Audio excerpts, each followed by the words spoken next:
नमस्कार दोस्तों, मैं हूं जितेंद्र दीक्षित। 4 पीएम महाराष्ट्र में आपका स्वागत है। किसी की मुसीबत किसी के लिए मौका कैसे बन सकती है, इसकी एक मिसाल महाराष्ट्र की सियासत में देखने मिल रही है। जी हां, महाराष्ट्र के मुख्यमंत्री एकनाथ शिंदे मुसीबत में हैं मराठा आरक्षण की वजह से। 24 दिसंबर की मियाद नजदीक आ रही है। ये वो तारीख है जब मराठा आंदोलनकारी मनोज जरंगे पाटिल ने सरकार को डेडलाइन दी कि आप इस तारीख तक मराठाओं को सरकारी नौकरियों और शिक्षा में आरक्षण का ऐलान कीजिए, एक सरकारी अधिसूचना लाइए। तो अभी तक उस समस्या का हल निकला नहीं है, लेकिन उसको लेकर एक और विवाद खड़ा हो गया और उस विवाद का फायदा उठा रहे हैं शिंदे के ही मंत्रिमंडल में सहयोगी छगन भुजबल।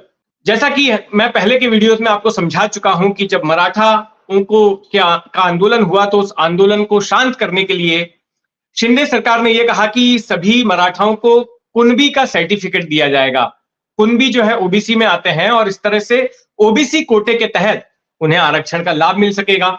लेकिन इसकी वजह से ओबीसी के संगठन नाराज हो गए और उन्होंने कहा कि अगर ऐसा किया जाता है तो उनके कोटे में कटौती हो जाएगी और ऐसा वे हरगिज होने नहीं देंगे।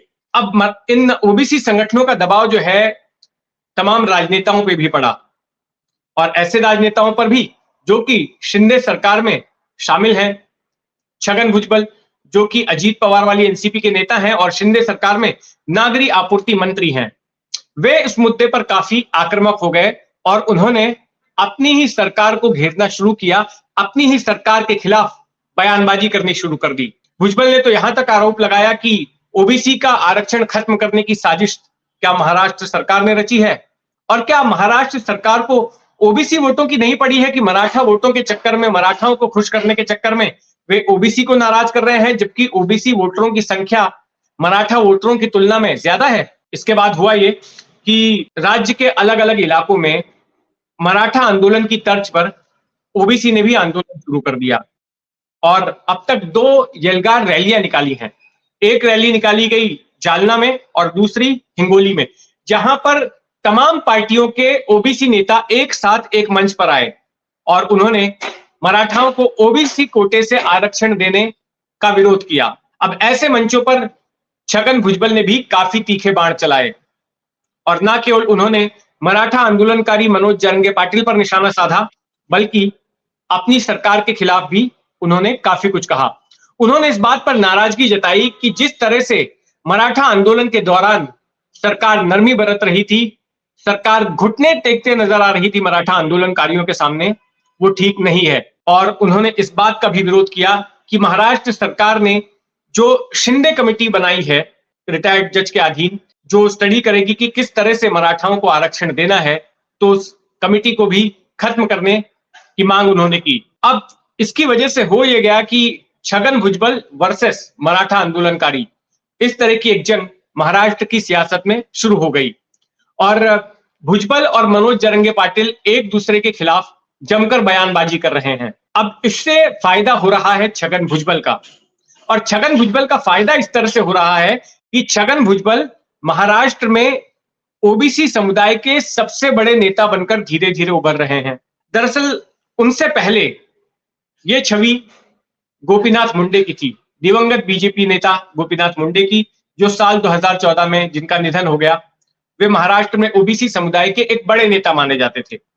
उनके निधन के बाद उनकी बेटी पंकजा मुंडे ने ओबीसी की राजनीति को आगे जरूर बढ़ाया, लेकिन कभी उस गति को हासिल नहीं कर सकी जो कि गोपीनाथ मुंडे का था।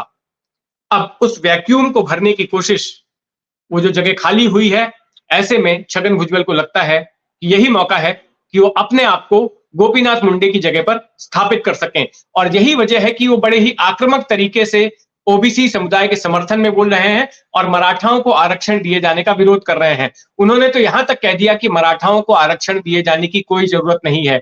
सुप्रीम कोर्ट ने, हाई कोर्ट ने तक मान लिया है कि मराठाओं को जो है आरक्षण की जरूरत नहीं है, मराठा समुदाय पिछड़ा नहीं है, जो कि सरकार के स्टैंड से बिल्कुल अलग है।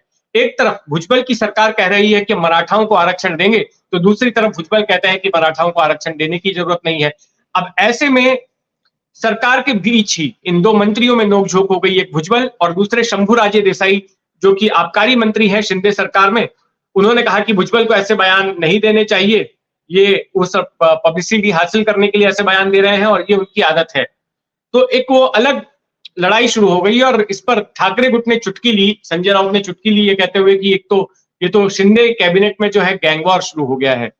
तो विपक्ष को मौका मिल गया सरकार की खिंचाई करने का। लेकिन इसकी वजह से शिंदे सरकार की इमेज की काफी छीछालेदर हो रही है और शिंदे की मुसीबतें काफी बढ़ रही हैं।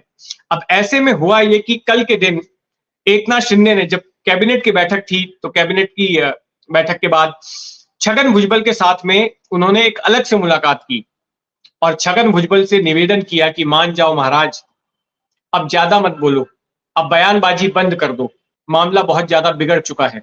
अब छगन भुजबल ने उनकी इस फरियाद पर यह तो कह दिया कि ठीक है, वो थोड़ा नरम हो जाएंगे, लेकिन दूसरी तरफ अगर वो ऐसा करते हैं तो उनके हाथ से वो मौका भी निकल सकता है, जैसा मैंने बताया कि ओबीसी के सबसे बड़े नेता होने का। वहीं दूसरी ओर अब छगन भुजबल जहां जहां पर जा रहे हैं, वहां वहां मराठा आंदोलनकारी उनका घेराव कर रहे हैं, उनके खिलाफ नारेबाजी कर रहे हैं। आज के दिन जब भुजबल नासिक जिले में गए तो वहां पर भी उनके साथ कुछ ऐसा ही हुआ। दरअसल 3 दिनों पहले महाराष्ट्र में बेमौसम बारिश हुई, जिसकी वजह से किसानों का भारी नुकसान हुआ। तो छगन भुजबल पश्चिम महाराष्ट्र के चंद इलाकों में दौरे पर निकले, साथ में अपनी कॉन्स्टिट्यूएंसी है जो उनकी येवला की, वहां पर वो दौरे पे निकले, उन गांवों में जाकर किसानों से मिलने के लिए जहां जहां पर नुकसान हुआ है। लेकिन वहां मराठा आंदोलनकारियों ने उनको घेर लिया और गो बैक भुजबल के नारे लगने लगे और माहौल काफी बिगड़ सकता था, लेकिन पुलिस ने मध्यस्थता करके मामले को संभाल लिया, नहीं तो हिंसा होने की भी आशंका थी। लेकिन कुल मिलाकर छगन भुजबल जो है इस बहती गंगा में हाथ धो रहे हैं और जो उनका टारगेट है कि राज्य का सबसे बड़ा ओबीसी नेता बनना, उसकी ओर आगे बढ़ते ही जा रहे हैं और उनके पास खोने के लिए कुछ नहीं है।